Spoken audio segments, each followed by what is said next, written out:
And I'd stopped off for a coffee halfway there when I had a message from the guy that had booked me saying, "Oh, really sorry, but the rest of the band have booked someone else, so we don't need you tonight." Which sucked.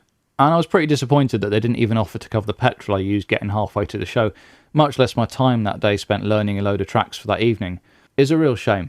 But for every gig like that, hundreds more pass off without incident, and dealing with amateurs and honest mistakes at that is just sort of like tax of a system run largely on trust. But it is funny how there are so few other industries that I can think of where trust is the primary driver of interaction. And it's an argument for maybe more contracts being needed, or for them to for it to be normalised, I guess. It's a hangover from music being an art, and art not being taken seriously by some people, especially, I'd argue, the people doing it. Hi and welcome to Big Gig Energy, a podcast by musicians for musicians, helping you get bigger gigs, no matter what level you're at. I'm your host, Steve Leggett, and with 10 years experience as a professional musician, doing everything from pubs and functions to travelling the world in a ukulele boy band, I understand that being a musician is rarely the glamorous experience people make it out to be, and that building your career up to a point where you get to go pro is about the most challenging professional leap of faith there is. But I'm going to use my experience and insight, and maybe a guest or two, to help you activate your own big gig energy and take things to the next level, whether you're a seasoned pro or just starting out. So, let's get to it. Ladies and gentlemen, and others, how do? It's time for episode 9 of Big Gig Energy. We're on the final solo episode of this first season now, and I'm going to throw out some facts real quick about the subject of contracts and how to make deals that work for both parties, and not just the people asking you to sign them. Contracts are an inescapable part of being in any industry. Sooner or later, you're going to come across something that's worth doing to a point where you're going to want it in writing. And that's the point where contracts come in. They've existed in music specifically as long as there have been musicians. I mean, the most famous example has got to be this Faustian tale of a man who was a bit of a rubbish guitarist, and apparently Son House told him he was a load of rubbish and should quit guitar. But this is Mississippi Delta area, early 1900s. Versions vary, but this guy vanishes for 6 months and returns with unearthly prowess on the guitar, having been instructed to meet a man at specific crossroads at midnight, and then turns up and fella's got cloven hooves and a pointy tail and trades some sick-ass licks for Robert Johnson's soul there and then. It's been mirrored and it's been parodied, and versions of this doing a deal with the devil trope have appeared all over popular culture since. You know, there was in the 1700s, there was a story called Bearskin, which the Brothers Grimm did a version of, I think. Bearskin's fascinating. Look it up on Wikipedia, or just get the synopsis. This isn't story time. I thought about retelling it, and it's like, actually, I'll leave that to the likes of Morbid and whatever. There are other podcasts specifically for such matters. But yeah, Bearskin, look that up. And then obviously 1986 film Crossroads, where, you know, Ralph Macchio, he's in between Karate Kid 2 filming, he's having guitar lessons, so he can do that, and that's all based around the whole Robert Johnson thing. Treehouse of Horror 4, The Simpsons, of course. There's a parody of a much older film called The Devil and Daniel Webster. Well, I forget what the dude in Daniel Webster trades his soul for, but it's not a donut like Homer Simpson does. And then even you got Tommy Wiseau, legendary director, actor, dreamweaver. He did a short film called House That Drips Blood on Alex, which again, you got yourself a classic demonic entity contract signed in blood, and it doesn't end well for Tommy Wiseau's character. But anyways, the Johnson tale, the Robert Johnson tale, true or otherwise, it's a pretty close retelling of the German folktale Faust. And yeah, it's a definite trope, stems from this idea of not doing deals with the devil, and it's generally a bit of a bad idea for one person or another. And it's very much been in pop culture since at least the 1700s, and I bet if I'd bothered to Google this for more than 5 minutes, I'd probably have found examples going back way further than that. They're all warnings about considering contracts carefully. And they exist for a reason. Like, anytime you have a negotiation, one of the parties will start off trying to get one up over the other. If not both parties, ideally, start off trying to get one up over the other. Only through negotiation do you get to a point where both parties can be happy, or at the very least, both parties equally unhappy. But again, linking it back to musicians specifically, a contract should benefit both parties equally, but most of the time, bands or musicians, they're artists. You know, they're not naturally business people, and decent managers are business people by definition. So there's a lot of opportunity and a lot of examples of exploitation out there. You only got to think of the recent thing with Taylor Swift going and re-recording her back catalogue to think of an example of things not working out too peachy with a manager. Which brings us on to management contracts. These are between a manager and a band. Usually they include some kind of exclusivity clause, which means all work taken on by the band must be via said managers, who'll take a cut of between 10 and 40%, depending how much of a bastard they are. Not that I've been hurt. There's a lot of great managers out there, a lot of fantastic, caring people that genuinely do great stuff, but there's also a lot of chances and a lot of, just people you want to swerve. So, I would say never sign over more than 20% commission for sure, unless you're getting offered really big money very early in your career. But incentivized by a cut of the earnings, the good managers will go out of the way and they'll get as many well-paying gigs for the band as possible, in addition to keeping the promo pack up to date, sorting out distribution, keeping the band on track with their aspirations, and worrying about things like photo shoots and booking anything, doing all the admin. All of these things should be taken care of by a manager, and a good one will be on top of all of that. But the flip side of that is that a manager also often will want a huge amount of creative control in those things.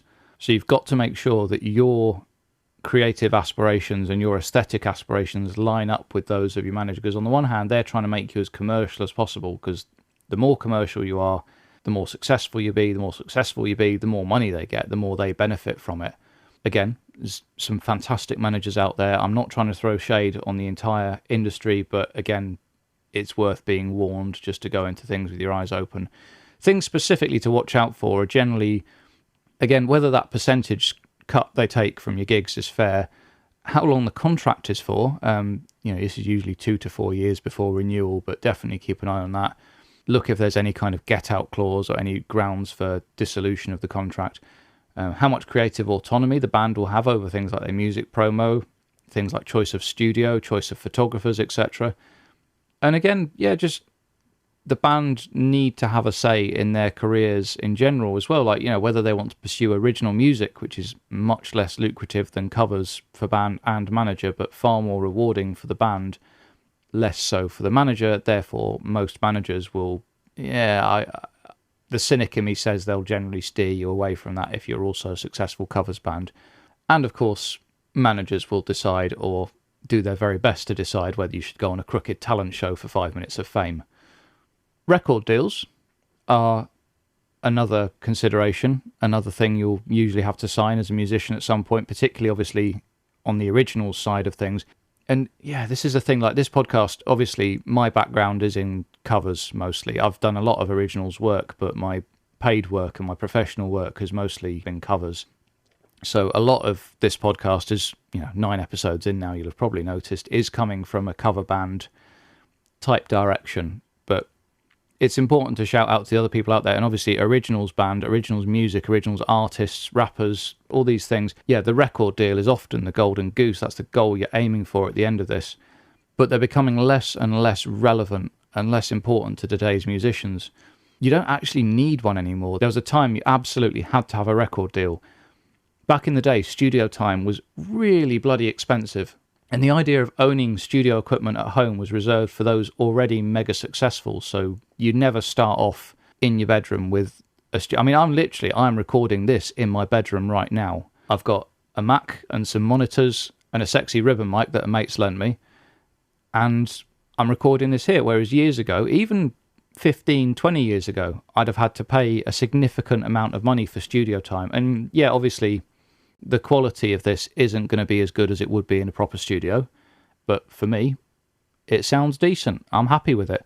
But this would have been impossible back in the day. And specifically for recording music as well, recording drums, anything complicated like that. It just couldn't be done for less than a significant amount of money. Which is why, in effect, both then and now, record deals are actually enormous loans. And they're designed to pay for the recording and distribution of an album, the creation of promotional materials, the outgoing costs of a subsequent tour. This goes back to the creation of the album cycle in the 50s and 60s, which would go something like this. You'd record an album, you'd create the promo for it, you'd release the album, you'd do a tour in support of the album, and then usually towards the end of that tour, you'd start writing material which we would then record for the next album, and you'd rinse and repeat that cycle over and over and over again. Often artists would be signed for multiple albums, but again, this is happening rarer and rarer these days. Major labels, they go instead for betting their cash on the safest of bets, so-called legacy artists, people already huge, or people that they're willing to, they're so focus groups that they know for sure they're going to be mega successful. Instead of taking risks like they used to on unknown artists or even developing new ones, there was a time that you could go a bit like I think it's South Park did the joke about Netflix, the hello Netflix, you're greenlit.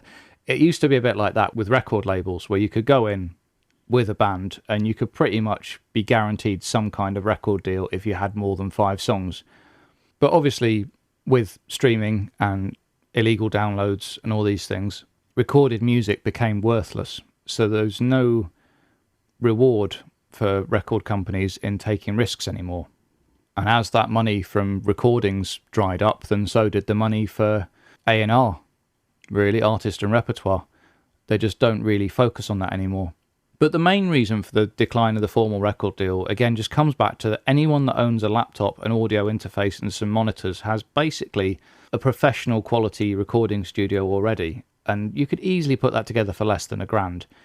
Once in the possession of a studio, the recording of tracks and albums is effectively free of charge. Obviously, if you want to put a sheen on it, then you might get a producer in, you might send it off for mastering or mixing and things, but the actual recording of the album, that used to be the really expensive part, that is now negligible. I mean, you can literally buy a functioning studio for the cost we used to spend on like a 4-track EP at somewhere decent. Promotional materials, again, used to cost a fortune. You'd have to print posters, pay someone to go and stick flyers everywhere. Nowadays, because everything's digital, everything's online, you can create these promo materials for free on, free-to-use graphic design software, Canva and Adobe Express, all these. And most smartphones today have better image quality than pro-level DSLR cameras from less than a decade ago. I mean, I've got a Canon 5D Mark II, my DSLR, and it was, I think, 2009 it came out. Obama's swearing-in portrait was taken on one of them. And yet, my smartphone arguably takes better pictures. And that's just the space of 10 years. Physical releases and merch can now be purchased at small scale as well. CDs, short runs of those, can be incredibly affordable. Really, really cheap. And venues can be booked on the basis of ticket sales, so you no longer need to pay a huge sum of money to book out an auditorium and then hope that you'll sell enough tickets to get your money back. Obviously, at certain levels you do, but it's possible to do that DIY thing from the very ground up in a way that I'd argue you just couldn't 30 years ago, certainly not 40 or 50 years ago. The ability to create, market, distribute and tour music today has never been cheaper. So the reality is that having an enormous budget is just no longer the way to record and tour successfully, which is why the record deal is a bit pointless. I'd hold up Wolfpack as a shining example of this modern DIY approach. Their innovative ideas like Sleepify, which was a silent album set up as a playlist and just designed to be looped and played overnight on a loop by fans. And this would rack up loads of listens, which would, at the time, under Spotify's old algorithm and royalty system, that would make them a fortune. And I think they made $20,000 as a result of that. And this was more than enough for them to pay for a free concert tour, like free for fans.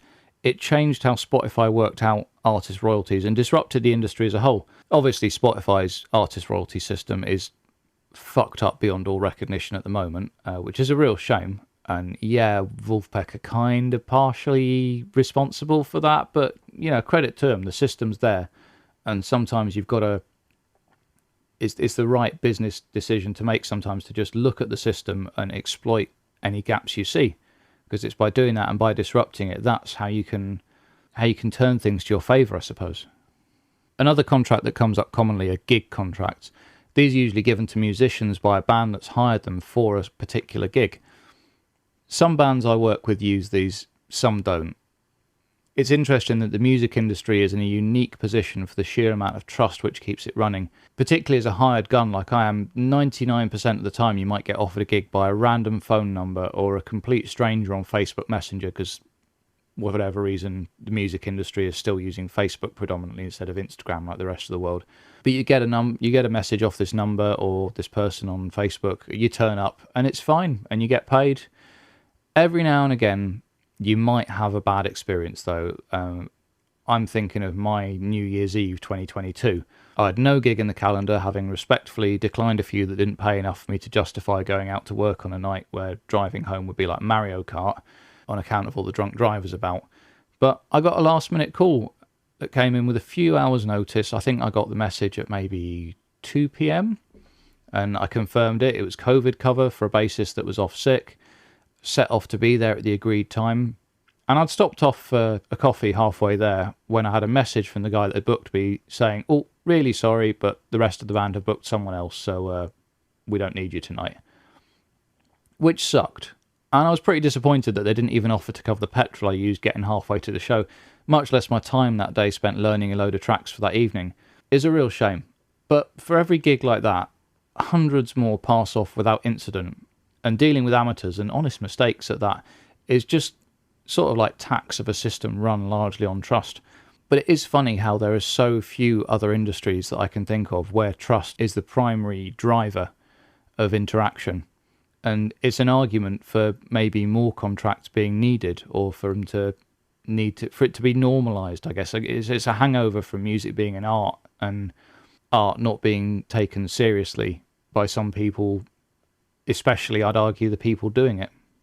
Similar to management contracts, there are agency contracts and agencies. Agencies operate in a similar way to managers, but with a key difference. They employ the band rather than the band employing the agency as they would with managers. Usually this works as follows. Band takes on a pseudonym to use with the agency, which is kind of a watered down exclusivity clause. But what that means is that if the band gains any repeat bookings from an agency gig, the same agency gets their fees, rather than the band going direct or going through a different agency. The beauty of this is that bands can sign up for lots of different agencies with lots of different names. And yeah, there's a lot of trust in these arrangements, but they're mutually beneficial. The agent benefits from working with quality bands that garner repeat bookings, and the band benefits from an additional sales pipeline. Like I say, many bands work with multiple agencies using different names for each one and basically just sit there and wait for the emails to come in offering them work. But really crucially here, unlike a manager, agencies generally have no say whatsoever in the artistic or aesthetic direction of a band. They can make suggestions, but ultimately it's down to both parties to continue working together or not, and these relationships will continue as long as they remain mutually beneficial. Unlike managerial contracts, which continue only as long as they benefit the managers usually. Contracts will also be taken out with clients. When an agency or a band take on a client, i.e. get a gig, an agreement will usually be put forward by the agency or band and signed by the client. This agreement will set out the band's terms of service, level of service, expectations, these things like access to the buffet, access to a huge bowl of M&Ms with blue ones taken out, and also other key items, such as making it clear if the band are a set or a revolving lineup. I.e., is there just one band with set members, or is it like the Funtime Frankies where there's a huge pool of musicians that have been very, very carefully vetted and they can be put together in any order depending on the gig? Most function bands of a reasonable size will have something a bit like that. But these agreements need to be watertight, and it needs to be made very clear that the band will only play if the contract has been read, understood and agreed to. So that's a really rough look at some of the different types of contract out there. The record deal stuff is important, but also so is the importance of recognising the difference between an agent and a manager. There are plenty of managers pretending to be agencies out there, and vice versa. So knowing the difference is important, because particularly where managers pretend to be agents, it's really shady, because they'll go, "Oh, we're an agency, and we'll get you loads of gigs," and then actually they make you sign an exclusivity clause and make you do your show reel exactly their way and basically try and take full control and then sue you if you get gigs with anyone else. Not to name names, but these people are out there and they suck. So watch out for them. I guess overall, and again, this is just my experience, and as you can probably guess, I have had some bad experiences with managers in the past, and some very, very good ones with agencies, which is why I always say to particularly covers bands, get with as many agencies as you can and as few managers as you can, and you'll be fine. But the overall theme of my solo episodes in this season comes back, which is just treat your talent as a commodity, and a valuable one at that, and conduct your band activities as business activities, because that's what they are. And if you don't, other people who actually do treat them like business activities will make you their bitch.